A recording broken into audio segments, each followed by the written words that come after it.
All right. Hello, everyone. I'm JK. I'm the operations manager at stake.fish. So before I begin, let me just ask, get a feel for the crowd. How many of you guys here know about staking or proof of stake? Can I see a show of hands? Who here is actually staking right now? Ooh, fair amount. All right. But don't worry if you don't know what proof of stake is. I'll give a really short primer and then just dive into why staking is part of DeFi. Stake.fish, as you probably know by my small intro, is a validator. And what validators do are, we are the ones that are producing blocks, validating blocks on proof of stake blockchains. So then what are proof of stake blockchains? So in proof of work, like Bitcoin, miners competed against each other to solve a very difficult math problem to get the right to add a new block. Well, the problem with this was that it consumed too much energy, and then also it wasn't as scalable because you had so many miners trying to compete on this. So proof of stake came along. It's still highly experimental. And just to give you an idea of the stakeholders in proof of stake, you could see, let me go to the English slide. So the Korean slide is on the right, the English slide is on the left. So in proof of stake, you see there's the blockchain, and to add a block, you have what are called validators. And interestingly, the validators, the right to add blocks, scales with how much of the network power that they have. How do you denominate the network power? By the amount of tokens that are staked to you. So that's why we have this other entity, other group of people called stakers or delegators. So stakers and delegators are your normal token holders who might not have the technological capability of running a high available server. And so they would then give the power vested in their tokens to a validator like us, stake.fish, or Forble here, or Lunamint I saw there. And we will use the vested power that you gave us to add new blocks or validate blocks.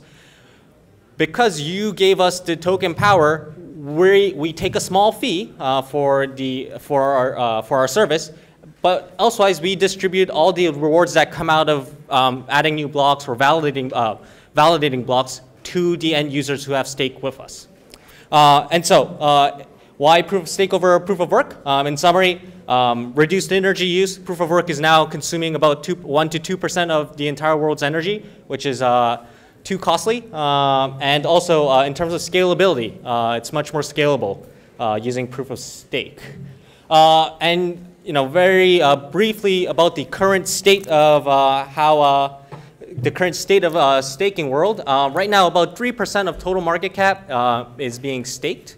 That's approximately about $5 billion right now. And in the middle bar chart here, you could sort of see for each of the proof of stake based blockchains, how many of the tokens are currently being staked. You could see Cosmos there at 69%. This is a little outdated, so the percentages might be slightly different, but it gives you a rough sense about the current staking ratios. Staking ratios are what we call like the total amount of tokens staked over the total tokens available, and it shows us how much of the entire network is actually contributing to the network security. Just averaging this all out, it shows that the top proof of stake blockchains, about 45% are being staked currently. Now the question is, why should you stake? So I mentioned before in the first diagram that if you stake with validators like us, you get part of the block rewards or the rewards you get from validating a block. So it sounds a lot like interest. And so people do call it interest a lot. And I'm here to tell you that it shouldn't be considered interest. We say staking is sort of like interest just for the convenience of it, because we like to try to fit in new concepts into old concepts and try to, because that way we understand it better. And I think it's a little bit lazy on our part if we try to just coin staking as just interest. It really isn't. And so just to reiterate a little bit. So on proof of work, in the inflation, the block inflation went all to the miners. In proof of stake, it goes to the validators and then the people who have staked. And we call this inflation reward going to the stakers block rewards. And these block rewards, staking rewards, are not interest. So then, if it's not interest, then why should you stake at all? First of all, if the more tokens are staked on a network, the more hard it gets for malicious actors to acquire enough tokens to attack the network. So in a sense, you're contributing to the security of the network, which is what you want to do as a holder of that token. The second reason is you want to protect the amount of token power that you have. So look at this chart right here. The black line is the total amount of Atom tokens. So Atom tokens are the tokens on Cosmos. The Atom tokens that, the total number of Atom tokens that will be available from year 1 to year 5. It increases sort of linearly. And then the solid blue line there shows what happens if you're actually staking your atoms. Meaning, look, you're able to protect the share of network power you have by staking. But look what happens if you don't stake on the dotted blue line there. You're simply losing the network power, your share of the entire network, Cosmos network. You don't want to do that. You want to be able to protect it. The inflation on proof of stake is a penalty to people who don't stake and who don't contribute to the security of the network. And so the way I like to see it is in Bitcoin and Ethereum, which most of you are aware of, you protect your private keys because that's just a common thing to do. In proof of stake, I think as a holder of a token, unless you want short-term liquidity, it's just a basic responsibility to stake. Because if you don't, you're just losing network power. I don't know why you would want that, unless you're trying to trade it short-term. If you're trying to trade it short-term, by all means, don't stake and put a higher priority on liquidity. So then, I'm here to talk about staking, but then this entire meetup is about DeFi. And you're wondering, well, then if it's not interest, why the heck are you here? Staking itself is definitely not interest, but it has interesting characteristics that make it it has characteristics that make it interesting, that make it an interesting fit for DeFi. So most of the proof of stake mechanisms, because the more tokens that are staked, the more secure the network becomes, the mechanisms are designed to incentivize more capital to be locked up in staking. And any tokens that are locked up, they instantly lose liquidity. So most of these mechanisms, once you stake, your tokens are locked up, meaning you can't transfer them. You can't suddenly take them out and just go to an exchange and just automatically trade it. There's some time you need to wait in order to unstake it. So in a sense, if you're staking, you're losing your entire liquidity of the tokens. Naturally, a lot of the stakers, a lot of the token holders are big funds. Even if it's not big funds, people like me, we want liquidity. Regardless, liquidity is just something important. Like, who knows? Maybe I have a family emergency and I need to liquidate my holdings. Liquidity is very, very important. So with this sort of in mind, let's sort of take a look at how MakerDAO is designed. And the diagram on the left there is a really common diagram just to use to explain MakerDAO. So on MakerDAO, you lock up some ETH on a CDP contract. The CDP contracts gives you back some DAI. And when you want to pay back, when you want to withdraw your ETH back, you pay back the DAI you've borrowed, and then you get your ETH back. But the question is, what is that ETH doing there once it's locked up? It's sitting in a smart contract. It's not doing really much. But it is collateralizing the DAI that it's being lent out. But couldn't there be more that could be done with the amount locked up? So what I'm suggesting and what I envision staking to become is, I think stake tokens, coins, will become the collateral layer for most of the DeFi products in the future. Lending, stable coins, derivatives, they're all going to be collateralized by stake coins. So for example, USDT, Tether, which most of you might have touched, is collateralized by US dollars. It's sitting at some bank, which I hope is audited. And then cryptocurrencies as well, like in the case of MakerDAO, you lock up ETH to get DAI. But what I'm suggesting is, in the future, when there's more proof-of-stake-based blockchains out there, these staked coins are what's going to be the collateral layer. So let's take the example of a traditional bank, and you're trying to take out a cash collateralized loan. You lock up cash, and you take out a loan. Pretty simple. But the cash sitting in the bank, of course, the bank will then lend it out again and again to earn their own interest. But in a sense, that cash is going to be somewhere just sitting around, doing nothing. And I call that dead collateral. In proof-of-stake blockchains, what I see happening is if you have stake coins as collateral, they're doing something. What are they doing? They're providing security to the network of proof-of-stake blockchains, such as Cosmos and Tezos and Ethereum, hopefully in 2020. So this is sort of what I envision, and there's a long ways to go to get there. But let me first show you some examples of DeFi products that are already coming out with regards to staking.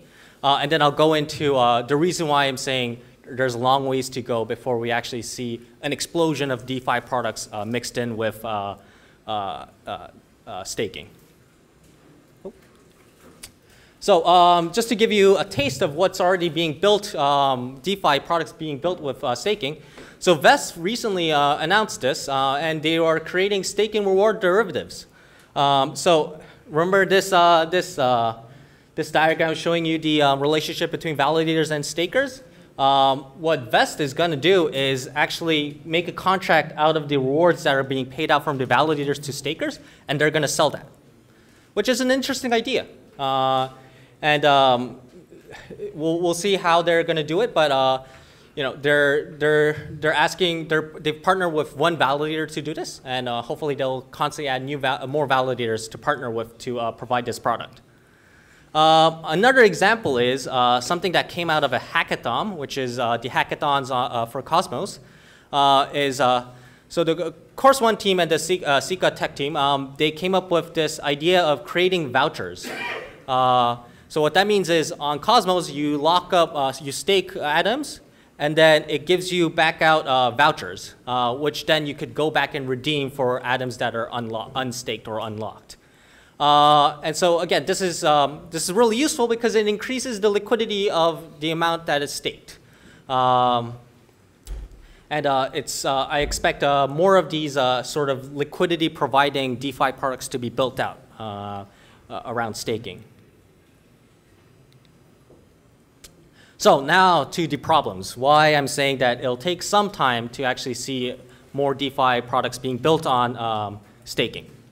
So number one is all the so there's multiple proof of stake blockchains. They're all drastically different. So like for example, on Cosmos, it takes 21 days to unstake. On Tezos, it takes 3 days.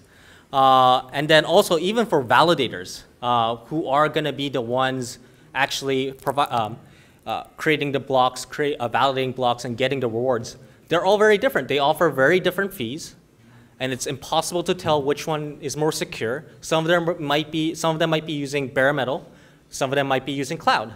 Some of them might have enough firewall or sentry nodes in place, some of them might have nothing. And these drastically different security measures adds another layer of complexity. In the end, what this means is that it's impossible to quantify the risks at this point. If you can't quantify risk in finance, you cannot properly price in a DeFi product, a financial product. So these need to be standardized in some way.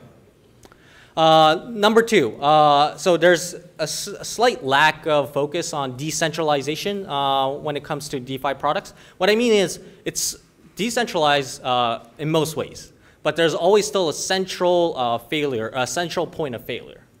Like, for example, the Vest product I talked about is only partnering with one validator. I mean, there are obvious reasons why they would want to partner with one partner, But this also could mean that it's less decentralized than we would like it to be.